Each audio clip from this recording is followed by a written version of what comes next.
नमस्कार। आज मैं आपको पुसलार नयनार के मानस मंदिर की कहानी सुनाऊंगा।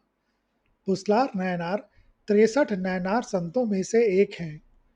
पुसलार नयनार का जन्म पल्लव साम्राज्य के एक छोटे से गांव तिरुनिंद्रपुर में एक ब्राह्मण परिवार में हुआ था। बचपन से ही उनका मन सांसारिक सुखों की बजाय महादेव की भक्ति में लीन रहता था। बड़े होने पर वे वेदों और शास्त्रों के प्रकांड विद्वान हुए, किंतु उनकी असली संपत्ति उनका अडिग विश्वास और ईश्वर के प्रति अगाध प्रेम था।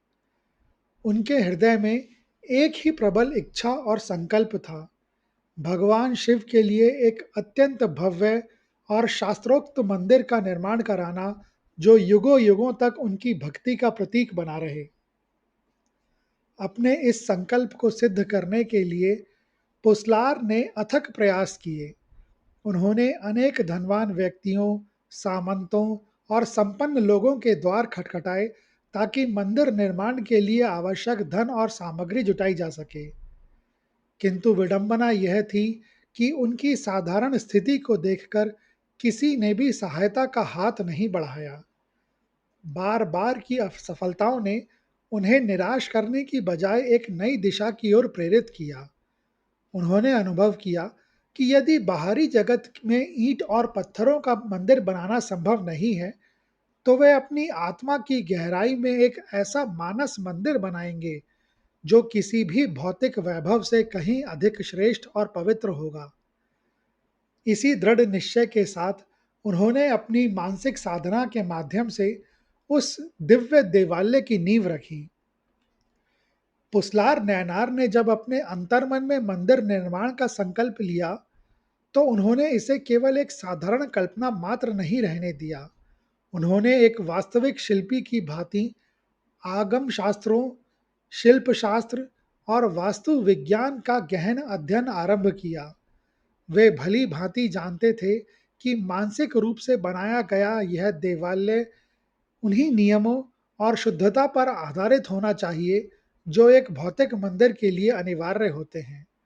उन्होंने अपने ध्यान की गहराई में एक अत्यंत पवित्र भूमि का चयन किया और शास्त्रोक्त विद्या से उसका शुद्धिकरण किया।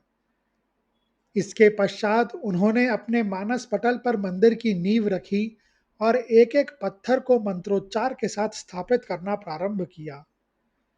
निर्माण की यह प्रक्रिया अत्यंत सूक्ष्म और धैर्यपूर्ण थी, जिसमें पुसलार ने कई वर्षों का समय लगाया। वे प्रतिदिन समाधिस्थ होकर बैठते और अपनी कल्पना की शक्ति से गर्भगृह की दीवारों को खड़ा करते। उन्होंने मंदिर के खंभों पर पौराणिक कथाओं की सूक्ष्म नक्काशी की, भव्य महामंडप और अर्धमंडप का ढांचा तैयार किया और आकाश को छूते हुए गोपुरम का निर्माण किया। उन्होंने केवल मुख्य मंदिर ही नहीं, बल्कि मंदिर के परिसर में पवित्र जलाशयों का निर्माण किया, पुष्प वाटिकाएं सजाई और मुख्य द्वार पर विशाल नंदी की प्रतिमा स्थापित की। मंदिर के भीतर उन्होंने स्वर्ण के कलश, भारी पीतल के घंटे और गर्भगृह के लिए रत्नों से जड़ित दीपकों की कल्पना की, जो निरंतर उनके मानस में प्रज्वलित रहते थे। पुसलार की इस मानसिक वास्तुकला की विशेषता यह थी कि उन्होंने निर्माण की किसी भी छोटी से छोटी प्रक्रिया को नहीं छोड़ा। उन्होंने मानसिक रूप से पत्थर तराशने वाले कारीगरों की नियुक्ति की, चूना और गारे का मिश्रण तैयार किया और निर्माण के हर चरण पर स्वयं एक वास्तुकार की भांति निरीक्षण किया। जब मंदिर का ढांचा पूर्ण हो गया, तो उन्होंने मंदिर की आंतरिक सजावट पर ध्यान दिया। उन्होंने दीवारों पर भित्ति चित्र बनाए और गर्भगृह के भीतर उस दिव्य शिवलिंग की स्थापना की, जो उनके प्रेम और तपस्या से निर्मित था। इस प्रकार बिना एक भी भौतिक ईंट उठाए पुसलार ने अपनी अटूट श्रद्धा और शास्त्रीय ज्ञान के मेल से एक ऐसा अदृश्य किंतु पूर्णतः जीवंत मंदिर खड़ा कर दिया, जिसकी भव्यता के समक्ष संसार के बड़े बड़े राजप्रसाद भी फीके थे। जब वर्षों के अथक मानसिक श्रम के पश्चात पुसलार नैनार का अदृश्य मंदिर पूर्ण हो गया, तो उन्होंने इसके कुंभाभिषेकम के लिए शास्त्रों के अनुसार एक अत्यंत शुभ तिथि और मुहूर्त का चयन किया। उनके लिए यह केवल एक विचार नहीं, बल्कि एक जीवंत सत्य था। उन्होंने मन ही मन निमंत्रण पत्र तैयार किए, देवताओं का आवाहन किया और उस विशेष दिन की प्रतीक्षा करने लगे जब वे अपने आराध्य को उस सूक्ष्म गर्भगृह में पूर्णतः प्रतिष्ठित करेंगे। उनके हृदय में हर्ष का पारावार नहीं था, क्योंकि उनकी जीवन भर की साधना अब उनके चरमोत्कर्ष पर पहुंचने वाली थी। उसी कालखंड में कांचीपुरम के प्रतापी पल्लव नरेश राजसिंह ने भी अपनी समस्त राजसी शक्ति और वैभव को झोंककर कैलाशनाथ मंदिर का निर्माण कार्य संपन्न किया था। यह मंदिर स्थापत्य कला का एक अद्भुत नमूना था, जिसमें दुनिया भर के कीमती पत्थरों और स्वर्ण का उपयोग हुआ था। राजा ने भी अपने मंदिर के भव्य उद्घाटन के लिए ठीक वही तिथि और वही मुहूर्त चुना जो पुसलार ने अपने मानस मंदिर के लिए निश्चित किया था। पूरे राज्य में उत्सव की तैयारियां जोरों पर थी और चारों ओर राजा के यश का गुणगान हो रहा था। उत्सव की पूर्व संध्या पर जब राजा राजसिंह अपनी सफलता के संतोष तथा सूक्ष्म अहंकार में निद्रा मग्न थे, तब भगवान शिव स्वयं उनके स्वप्न में प्रकट हुए। महादेव की दिव्य आभा से राजा चकित रह गए, किंतु भगवान के शब्दों ने उन्हें झकझोर कर रख दिया। महादेव ने अत्यंत सौम्यता से कहा, राजन, कल मैं तुम्हारे मंदिर के प्रतिष्ठा समारोह में उपस्थित नहीं हो सकूंगा। तिरुनिंद्रवूर में मेरा परम भक्त पुसलार ने एक अत्यंत विशाल और भव्य मंदिर का निर्माण पूर्ण किया है और कल मुझे उसकी प्रतिष्ठा के उत्सव में वहां रहना है। अतः तुम अपने मंदिर के उत्सव की तिथि को आगे बढ़ा दो। भगवान के अंतर्ध्यान होते ही राजा की आंखें खुल गईं। वे पसीने से तरबतर और व्याकुल थे। उन्हें विश्वास नहीं हो रहा था कि उनके बनाए इस विशाल स्वर्ण मंदिर से भी अधिक प्रिय महादेव को कोई अन्य मंदिर हो सकता है। उनके मन में उस अज्ञात भक्त पुसलार के प्रति जिज्ञासा और विस्मय भर गया, जिसने बिना किसी राजसी सहायता के ऐसा मंदिर खड़ा कर दिया था कि स्वयं भगवान ने उसे प्राथमिकता दी। भगवान शिव के स्वप्न में दिए गए निर्देशों से राजा राजसिंह पूरी तरह अचंभित थे। राजा ने अपने मंदिर के विशाल उत्सव को स्थगित करने का आदेश दिया। उनके मन में यह तीव्र जिज्ञासा और विस्मय उमड़ रहा था कि तिरुनिंद्रवूर में के उस अज्ञात भक्त ने ऐसा कैसा भव्य देवालय बनाया है जिसके सामने उनका राजसी वैभव फीका पड़ गया।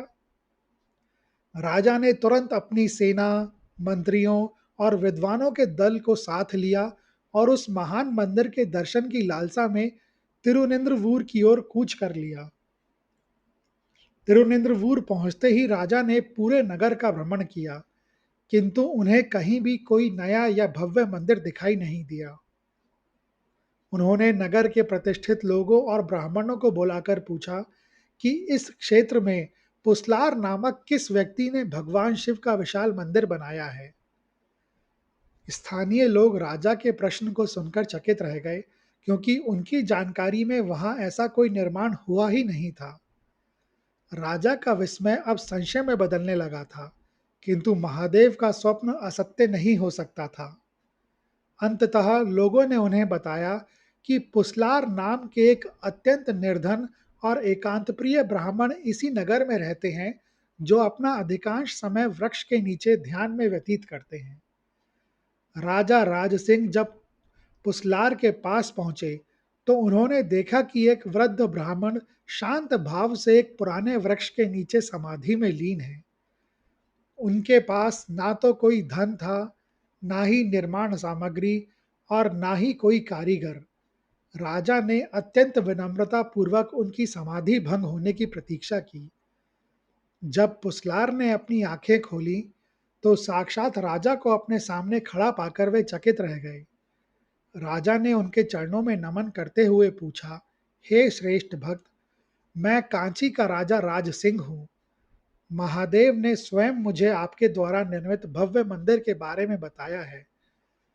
कृपा करके मुझे वह दिव्य स्थान दिखाइए जहां आज भगवान का प्रतिष्ठा समारोह संपन्न होना है। राजा राज सिंह और पुसलार नैनार के बीच का यह मिलन भक्ति के इतिहास का एक अत्यंत भावुक और सत्य को उद्घाटित करने वाला क्षण था। जब सम्राट ने उस भव्य मंदिर के दर्शन की अभिलाषा व्यक्त की जिसका उल्लेख स्वयं महादेव ने किया था, तब पुसलार नैनार की आंखों से अविरल अश्रु बहने लगे। उनका हृदय गदगद हो गया कि उनके द्वारा एकांत में की गई बरसों की गुप्त साधना को स्वयं भगवान ने स्वीकार किया और उसके साक्षी बनने के लिए एक राजा को भेजा। पुसलार ने अत्यंत विनम्रता और करुणा भरे स्वर में कहा, हे महाराज, आप जिस मंदिर की खोज में यहाँ आए हैं, उसे इन चर्म चक्षुओं से देख पाना संभव नहीं है। मेरे पास महादेव के लिए ईंट और पत्थरों का देवालय बनाने का कोई साधन नहीं था, इसलिए मैंने अपनी श्रद्धा और संकल्प की शक्ति से अपने हृदय के भीतर ही उस विशाल प्रासाद का निर्माण किया है। पुसलार ने आगे बताया कि किस प्रकार उन्होंने शास्त्रों के एक एक नियम का पालन करते हुए मन की गहराई में नींव से लेकर शिखर तक का ढांचा तैयार किया। उन्होंने राजा को बोध कराया कि उनके लिए वह मानस मंदिर केवल एक कल्पना नहीं, बल्कि एक जीवंत वास्तविकता थी जिसे उन्होंने हर दिन अपने ध्यान और प्रेम से सींचा था। आज उसी हृदय रूपी मंदिर के प्रतिष्ठा का पावन मुहूर्त था जिसे महादेव ने सत्य मानकर स्वीकार किया। पुसलार के इन वचनों ने राजा राजसिंह के भीतर के अहंकार के अंतिम अंश को भी मिटा दिया। महाराज को यह आभास हुआ कि बाहरी वैभव, स्वर्ण कलश और विशाल पत्थरों से कहीं अधिक मूल्यवान वह मंदिर है जिसे एक भक्त ने शुद्ध अंतःकरण और पूर्ण समर्पण से बनाया है। इस हृदय के उद्घाटन ने यह सिद्ध कर दिया कि परमात्मा के पाने के लिए बाहरी प्रदर्शन या अथाह धन की आवश्यकता नहीं है, बल्कि एक निष्काम और पवित्र हृदय ही उनकी वास्तविक निवास स्थान है। राजा राजसिंह ने अपनी हार स्वीकार नहीं की, बल्कि वे एक ऐसे सत्य की जीत के साक्षी बने जिसने उन्हें जीवन का सबसे बड़ा पाठ पढ़ाया। उन्होंने पुसलार नैनार के चरणों में नमन किया और उस स्थान की मिट्टी को अपने माथे से लगाया जहां बैठकर एक निर्धन भक्त ने अपने भीतर साक्षात शिवलोक की रचना कर दी थी। भगवान शिव ने पुसलार के उस सूक्ष्म मंदिर में प्रवेश कर यह संदेश दिया कि वे भाव के भूखे हैं, विभव के नहीं। पुसलार नैनार के जीवन का अंतिम अध्याय उनकी अटूट भक्ति और उस मानसिक साधना की पूर्णता का प्रतीक है जिसने स्वयं महादेव को विवश कर दिया। राजा राजसिंह के प्रस्थान के पश्चात पुसलार ने अपने उसी मानस मंदिर में निरंतर निवास किया। उनके लिए वह मंदिर अब केवल ध्यान की एक अवस्था नहीं, बल्कि एक जीवंत सत्य बन चुका था। वे अपनी प्रत्येक श्वास के साथ महादेव की सेवा करते थे। वे प्रतिदिन मानसिक रूप से मंदिर की सफाई करते, ताजे पुष्पों से शिवलिंग का श्रृंगार करते और धूप दीप से वातावरण को सुवासित रखते। उनकी चेतना पूरी तरह से उस सूक्ष्म जगत में विलीन हो गई थी जहाँ केवल वे और उनके आराध्य शिव थे। जैसे जैसे समय बीतता गया, पुसलार की देह जर्जर होती गई, किंतु उनका आत्मबल और भक्ति और भी प्रखर होती गई। उन्होंने अपने शेष जीवन का प्रत्येक क्षण शिव नाम के जप और अपने हृदय रूपी शिवालय की परिचर्या में व्यतीत किया। अंततः जब उनकी इहलौकिक यात्रा के पूर्ण होने का समय आया, तो महादेव स्वयं उन्हें लेने के लिए प्रकट हुए।